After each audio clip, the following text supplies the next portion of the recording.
আমাদের একটাই চ্যালেঞ্জ, আমি প্রথমেই বলেছি যে চলমান আছে।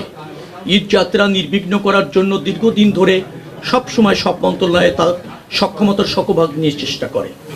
তো এবার আমরা প্রাধান্য দিয়েছি, গতবার যেটা হয়েছিল বিজিএমের সাথে আমাদের একটা কথা হয়েছিল যে তারা 3টি স্তরে গার্মেন্টসটাকে ছুটি দিবেন, কিন্তু গতবার সেটা সম্ভব হয়নি।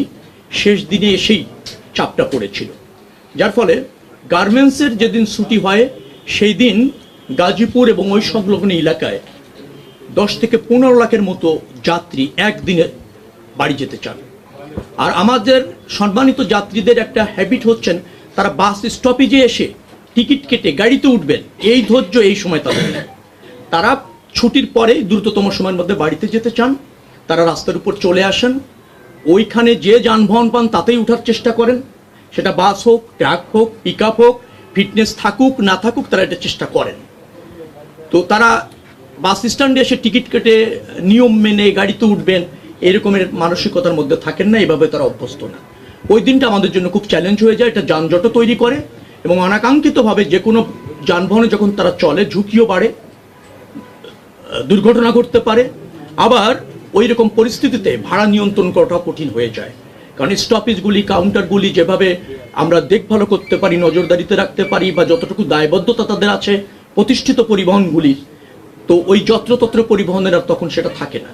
এটা আমাদেরকে গত ঈদে বেশ কিছুটা বিব্রত করেছে এবং কিছুটা অনিয়ম, কিছুটা শৃঙ্খলা অথবা যানজটের ক্ষেত্রে প্রভাব ফেলেছে। আরেকটা আমরা এবার আশঙ্কা করছি যে বৃষ্টি হতে পারে। তো বৃষ্টিটা যদি হয় তখন কিন্তু আপনার যানজট হওয়ার একটা ব্যাপক সম্ভাবনা তৈরি হয়। তখন পুলিশও রাস্তায় অনেক সময় পর্যাপ্ত রাখা যায় না, তারপর যানজট, জনজট, এই সব কিছুর পরিস্থিতিতে আমাদের গতবার একদিনের ঝড় বৃষ্টি আমাদেরকে বেশ কিছু চ্যালেঞ্জের মধ্যে ফেলেছে। এবার যেহেতু সিজনটাই এরকম, অতএব এই ধরনের সম্ভাবনা তৈরি হওয়ার সমূহ সম্ভাবনা রয়েছে, সেইগুলি আমরা বিবেচনায় রেখেছি।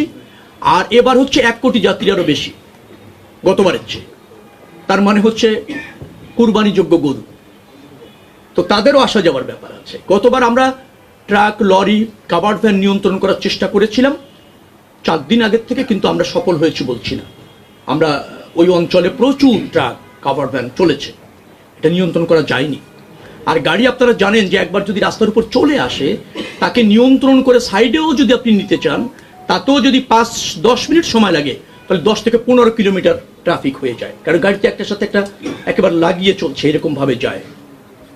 তো সেটা যাতে এবার আরও গরুর ট্রাক তো চলবেই, এটা পরিবহনে যুক্ত থাকছে, এই জন্য চ্যালেঞ্জটা আরও বেশি হবে। সেই সমস্ত জায়গায় আমরা ওই স্পটগুলি নির্দিষ্ট করে